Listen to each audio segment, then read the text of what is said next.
Selamat pagi pemirsa, saya Siti Isneninur akan menemani Anda dengan beragam informasi terkini di antaranya. Pasca banjir di tebing tinggi, tanggul jebol diperbaiki. Jelang pilkada, ribuan napi lapas Tanjung Gusta didata. Seorang narapidana lapas tebing tinggi diduga bebas menggunakan smartphone. Selain cuplikan berita tadi, kami juga akan menghadirkan beragam informasi lainnya. Pemirsa, kita jelang sumut hari ini pagi selengkapnya.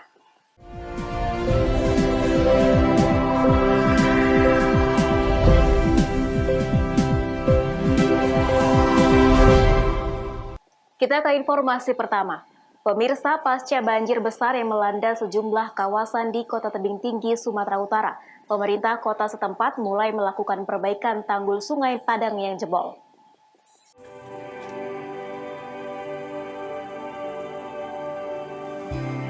Tanggul sungai yang jebol berada di bantaran Sungai Padang di Kelurahan Tanjung Marulak, Kecamatan Rambutan, Kota Tebing Tinggi. Tanggul sungai jebol sepanjang 12 meter. Namun perbaikan yang akan dilakukan sepanjang 142 meter karena banyak tanggul sungai yang sudah terkikis sehingga rawan jebol. Perbaikan tanggul jebol ini dilakukan dengan menggunakan karung plastik berisi pasir dan ditargetkan akan rampung dalam waktu sepekan. Menurut Ahmad Edi, perbaikan tanggul saat ini hanya bersifat sementara untuk mengantisipasi adanya banjir susulan yang merendam pemukiman warga. Ini Bang, ada berapa titik dan berapa panjang tanggul yang diperbaiki? Ada 4 titik. Yang 12 meter itu memang jebol, ya. Yang lainnya adanya pengurangan ya, tinggi ya. Berarti titik panjang semua yang harus kita kerjakan 142 meter.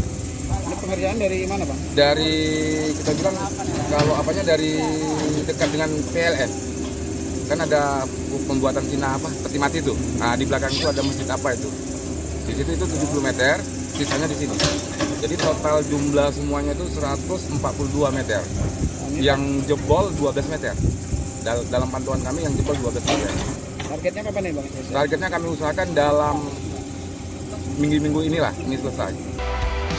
Sebelumnya pada tanggal 27 hingga 29 November lalu, ribuan rumah yang tersebar di 5 kecamatan di Kota Tebing Tinggi terendam banjir hingga ketinggian 1,5 meter. Banjir disebabkan curah hujan tinggi di hulu Sungai Padang yang berada di Kabupaten Simalungun. Banjir diperparah dengan adanya tanggul sungai jebol dan kondisi alur sungai yang dangkal. Alex Daringging melaporkan untuk Evarina TV. Sementara itu, pemirsa, Gubernur Sumatera Utara Edi Rahmayadi bersama Pangdam 1 Bukit Barisan Maijen TNI Hasanuddin meninjau lokasi banjir di Dusun 1 Desa Seirampah, Kecamatan Seirampah, Kabupaten Serdang Bedagai, Sumatera Utara. Gubernur juga memberikan bantuan sebanyak 5.000 paket sembako yang akan dibagikan kepada warga terdampak banjir. Dengan menggunakan perahu karet, Gubernur Sumatera Utara didampingi Pangdam 1 Bukit Barisan meninjau sejumlah rumah warga di Gang Kancil Dusun 1 Desa Seirampah, Serdang Bedagai yang sudah 2 pekan ini terendam banjir. Selain itu, Gubernur Edi Rahmayadi juga meninjau tenda yang difungsikan sebagai dapur umum bagi ratusan warga di Dusun 1 Desa Seirampah. Berdasarkan data dari pemerintah Kabupaten Serdang Bedagai, dalam 2 pekan terakhir terdapat 9 kecamatan di Kabupaten Serdang Bedagai yang terdampak banjir. Selain curah hujan yang tinggi, jebolnya sejumlah tanggul di beberapa kecamatan seperti Dolok Masiho, Seibamban, dan Kecamatan Sipispis menjadi penyebab banjir tahun ini berdampak lebih luas, dengan total warga terdampak mencapai lebih dari 3.000 kepala keluarga. Nanti kita cari solusinya, kenapa ini banjir. Nggak boleh juga setiap tahun mereka kebanjiran. Nanti kita pelajari apakah sungai ini perlu dinormalisasi. Nanti kita lihat setelah ini surut. Kalau ini nggak surut ya juga susah juga kita melihat. Kalau kita berharap masyarakat bersabar, nanti kita akan cari solusinya. Dapur umum tetap harus berjalan selama mereka tidak bisa aktivitas. Mereka tak bisa masak. Saya bersama Bapak Pangdam ini melihat, menyaksikan ini. sehingga memberikan bantuan kepada masyarakat, baik berupa bahan logistik atau makanan yang sudah siap pakai, siap makan. Abdul Malik melaporkan untuk Evarina TV. Kita ke informasi lainnya. Pemirsa, Kepala Dinas Kependudukan dan Pencatatan Sipil Kota Binjai, Sumatera Utara marah dan menutup pelayanan administrasi untuk masyarakat. Pasalnya dana sebesar 735 juta rupiah yang seharusnya dibayarkan ke pihak distributor pengadaan alat dan barang di Disduk Capil guna pencetakan KTP, KK, dan KIA belum dibayarkan oleh bagian keuangan Pemko Binjai. Dinas Kependudukan dan Pencatatan Sipil Pemko Binjai menutup layanan administrasi pengurusan KTP, kartu keluarga, dan kartu identitas anak. Petugas Disduk Capil juga menempelkan pengumuman di depan pintu masuk kantor yang berisi menghentikan pelayanan karena anggaran dana dak non-fisik 2020 yang sudah dikucurkan dari APBN per tanggal 19 November lalu. Hingga hari ini belum juga dibayarkan bagian keuangan Pemko Binjai ke pihak distributor. Padahal pihak distributor sudah menyalurkan alat dan barang cetak KTP, kartu keluarga, dan kartu identitas anak ke Disduk Capil Binjai pada November lalu dan sudah melakukan penagihan pembayaran sebanyak 735 juta rupiah. Hal ini membuat Kadisduk Capil berang. Maka dari itu, Disduk Capil tidak berani melakukan perekaman dan pencetakan sehingga terpaksa menutup layanan administrasi kependudukan hingga batas waktu yang tidak ditentukan. Pihak Disduk Capil juga mengimbau kepada warga yang akan mengurus administrasi kependudukan untuk langsung ke Wali Kota Binjai. Di catatan sipil ini, semua administrasi kami seluruh Indonesia sama. Ini bukan tender, ini e-katalog. Pembelian ribbon, minta contoh ribbon. Berapa jumlahnya, Bu? Dana daknya itu berapa, Bu? Berapa jumlahnya? Tidak ada jumlahnya. Iya. Jadi karena dana belum kucur ini, jadi Dinas Catatan Sipil belum bisa melakukan pelayanan begitu lah, Bu ya? Bukan saya, Dinas Catatan Sipil. Iya, karena dana belum kucur ke distributor tapi tadi. Tapi nanti kalau ini nggak dikeluarkan dengan keuangan, yang kena penalti itu kami. Saya mau sebagai OPD saya yang dikenakan gitu. Sementara itu, salah seorang warga mengaku kecewa karena sudah menunggu dari pagi untuk mengurus kartu keluarga dan KTP. Namun pelayanan ditutup dengan alasan yang mereka tidak mengerti. Warga berharap agar penutupan pelayanan tidak diperpanjang karena pengurusan administrasi akan terganggu. Ini ngurus apa? Ganti kakak nggak KTP. Terus bisa nggak nih? Nggak bisa, tutup katanya tadi. Tutup. Jadi gimana perasaannya? Ya kecewa karena perlu sekali gitu. Perlu sekali padahal ya. Harapannya gimana kalau gitu nih ada kamu? Harapannya maunya mereka ngasih kejelasan kapan bisa itu, kalau besok bisa ya kan saya kembali lagi gitu. Nggak nunggu-nunggu kayak gini, kalau capek. Capek ya. Wahyu Pratama melaporkan untuk Evarina TV. Sumur hari ini masih akan kembali sesaat lagi, tetaplah bersama kami.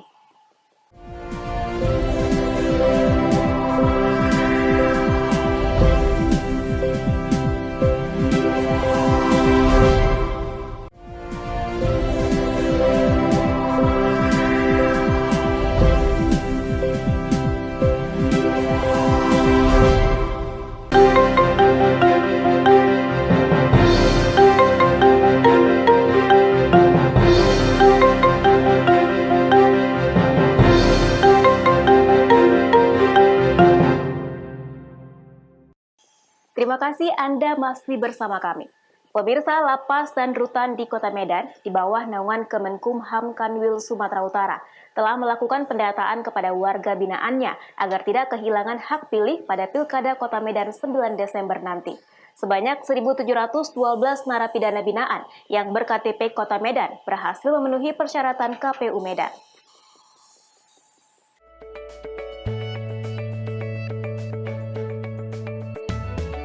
Jelang pemilihan Kepala Daerah Kota Medan, Kementerian Hukum dan HAM Wilayah Sumatera Utara telah mendata 5 UPT Lembaga Pemasyarakatan dan Rumah Tahanan. Hal ini dilakukan agar tidak kehilangan hak pilih bagi seluruh narapidana yang memiliki kartu tanda penduduk berdomisili di Kota Medan. Sebanyak 1.712 narapidana atau warga binaan memenuhi persyaratan Komisi Pemilihan Umum Kota Medan. yakni 947 narapidana di Lapas Kelas 1 Medan, 39 narapidana di Lapas Anak Kelas 1 Tanjung Gusta, 169 narapidana di Rutan Perempuan Kelas 2A, 98 narapidana di Lapas Perempuan Kelas 2A, dan 459 narapidana di Labuhan Deli. Kepala Divisi Pemasyarakatan Kanwil Kementerian Hukum dan HAM Sumatera Utara, Pujo Haryanto menyebutkan, Rutan Kelas 1 Medan hingga saat ini belum dilakukan pendataan. Hal tersebut dikarenakan secara teritorial masuk dalam wilayah Deli Serdang. Meski dari data rutan sendiri, sebanyak 1.600 narapidana berdomisili di Kota Medan. Jadi gini, secara teritorial, rutan itu tidak di bawah Kota Medan, dia ada di Kabupaten Deli Serdang. Namun karena isinya lebih banyak orang Medan, kita berusaha melakukan koordinasi dengan teman-teman dari KPU dan pemerintah daerah setempat untuk kiranya bisa diikutkan dalam Pilkada Kota Medan. Tapi ini masih kita usahakan terus, mudah-mudahan masih ada kesempatan untuk bisa menyalurkan hak politiknya mereka. Pujo sendiri menekankan kepada seluruh pegawai di lapas dan rutan di Sumatera Utara untuk tetap netral pada pilkada serentak tahun ini dan menjalankan protokol kesehatan. Wahyu Pratama melaporkan untuk Evarina TV.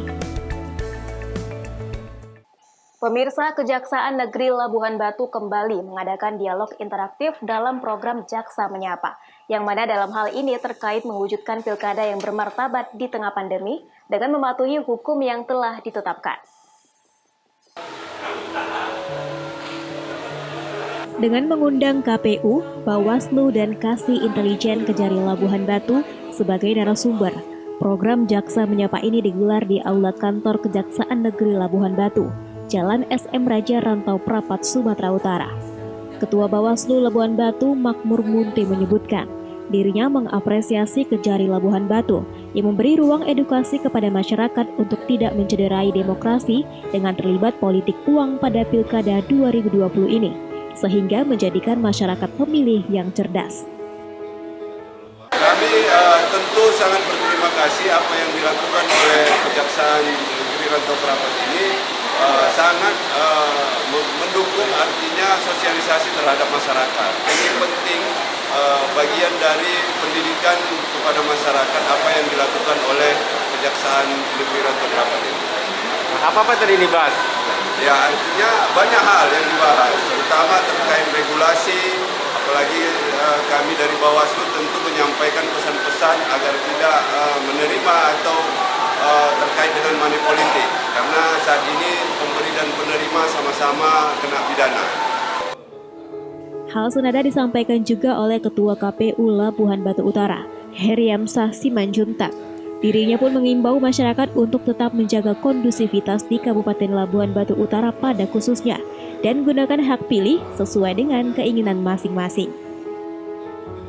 Kami pikir kegiatan dari Jaksa Menyapa ini sangat luar biasa untuk bisa membantu KPU dalam hal menghalu-halukan terkait apa tentang kaedah-kaedah yang harus dijaga oleh para pasangan calon dan masyarakat pemilih, bahwa sejatinya KPU penyelenggara pemilu sudah berupaya menyampaikan kepada publik tentang tahapan, program, dan jadwal. Tentu kami berharap akhir dari penyelenggaraan ini adalah kami sudah dibantu oleh pihak Forkopimda, salah satunya Kejaksaan, untuk bisa lebih menghalu-halukan kepada kita masyarakat pemilih, jangan sampai 9 Desember ini kita golput. Upayanya gunakan hak pilih Anda, silakan pilih siapa saja, yang penting kita jaga kondusivitas untuk kepentingan Labuhan Batu Utara ke depan lebih baik lagi. Ucok Sitorus melaporkan untuk Evarina TV. Pemirsa, Bawaslu Labuhan Batu Selatan menggelar rapat koordinasi penyelesaian perselisihan yang timbul saat tahapan pilkada. Kegiatan ini bertujuan untuk satu pemahaman di tingkat kecamatan dalam hal penyelesaian perselisihan pilkada.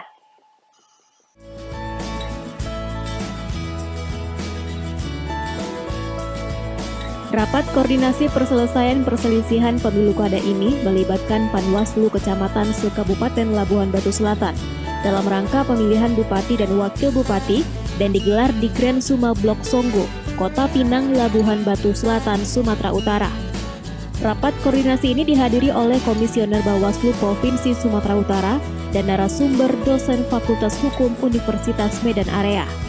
Adapun yang dibahas terkait materi urgensi penegakan hukum pidana pemilu kada di masa pandemi COVID-19. Asas pemilihan umum berdasarkan Undang-Undang Nomor 7 Tahun 2017, yakni Luberjurdil. Penyelenggaraan pemilu yang berkualitas, sistem pemilu, peraturan perundang-undangan, serta institusi atau lembaga penyelenggara pemilihan independen, kuat dan taat hukum serta tidak mudah terpecah belah. Komisioner Bawaslu Labuhan Batu Selatan, Rido Akmal Nasution menyebutkan, rakor ini bertujuan melakukan satu pemahaman di tingkat kecamatan dalam hal penyelesaian perselisihan di tahapan pilkada yang sedang berlangsung. Kegiatan rapat koordinasi bersama dengan Panwaslu Kecamatan terkait penyelesaian perselisihan hasil pemilu kada. Tujuannya dilaksanakan rapat koordinasi ini apa nih Ketua? Pertama tentunya untuk melakukan pemahaman yang sama. Kami di tingkat kabupaten bersama dengan teman-teman kecamatan dalam hal penyelesaian perselisihan di tahapan pilkada ini. Harapannya kepada Panwascam Kecamatan apa nih Ketua? Ya, harapan kami pertama tentunya dengan adanya kegiatan ini dapat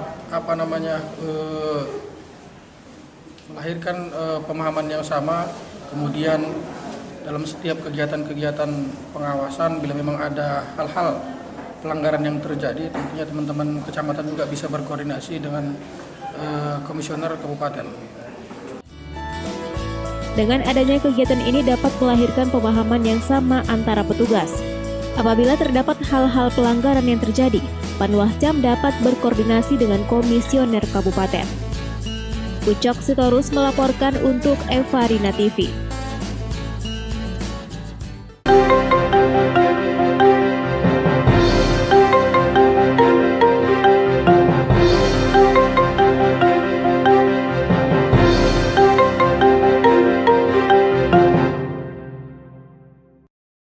Sumut hari ini masih akan kembali sesaat lagi. Tetaplah bersama kami.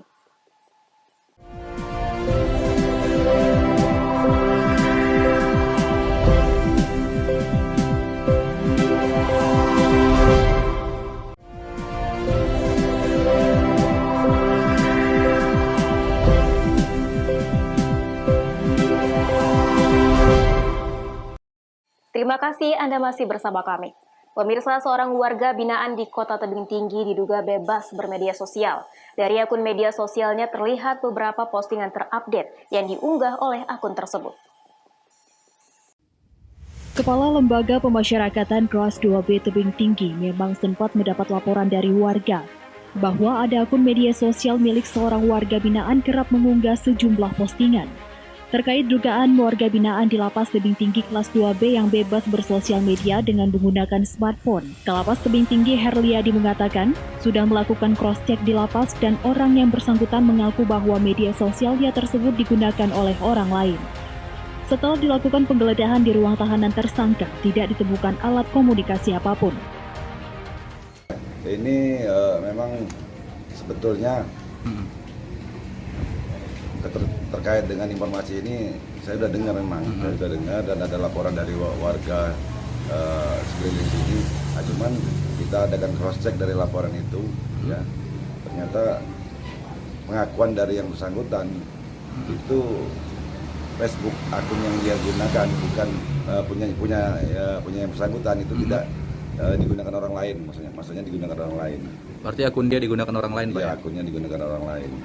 Berarti jadi kita adakan penggeledahan segala macam di kamarnya, ya tidak. Sejauh ini tidak ada, Pak, ya? Tidak ada. Jadi pelaku sendiri apa yang sudah dilakukan? Nah, sementara ini ya terkait ada lapor yang baru ini, ya terpaksa kita adakan ini dulu, tindakan disiplin dulu, ya. Sampai sejauh mana ya siapa tahu kan dengan diadakannya tindakan disiplin ini ya akan menimbulkan dampak yang baik kan buat yang bersangkutan. Kalapas juga mengatakan, meski saat ini lapas kelas 2B Kota Tebing Tinggi over kapasitas, namun kedepannya ia dan jajarannya berupaya akan lebih memperketat penjagaan di lapas Tebing Tinggi, agar hal-hal yang tidak diinginkan tidak terjadi lagi. Alex Garingging melaporkan untuk Evarina TV. Pemirsa, kawasan Kaldera Toba, Sumatera Utara kini terus berbenah sebagai destinasi wisata super prioritas di Indonesia. Salah satunya di situs geologi Batu Basiha yang akan dikembangkan menjadi salah satu kawasan ekowisata dan agrowisata.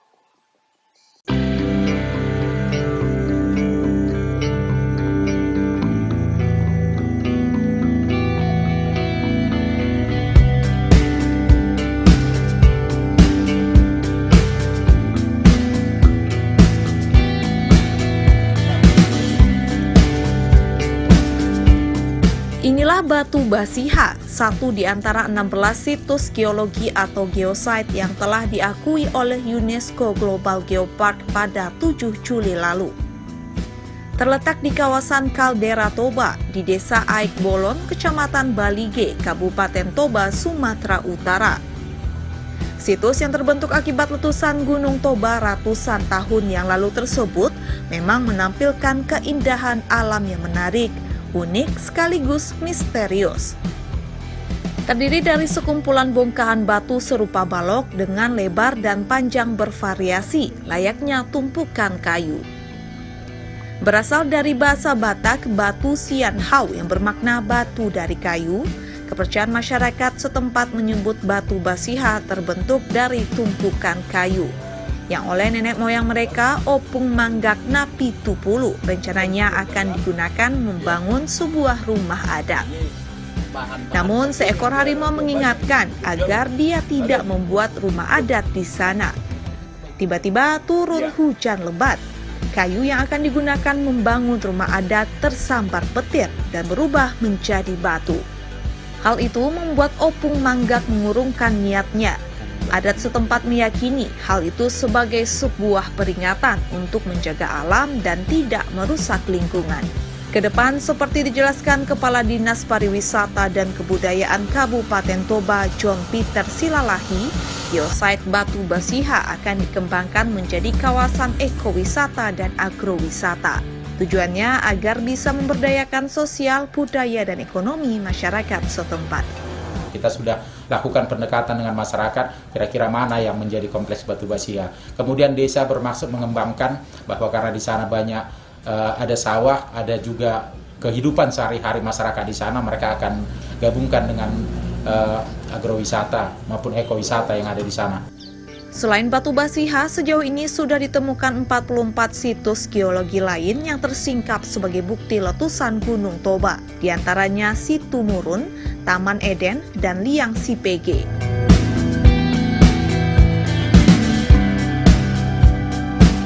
Dari Kabupaten Toba, Sumatera Utara, Doni Aditra, Kantor Berita Antara, mewartakan.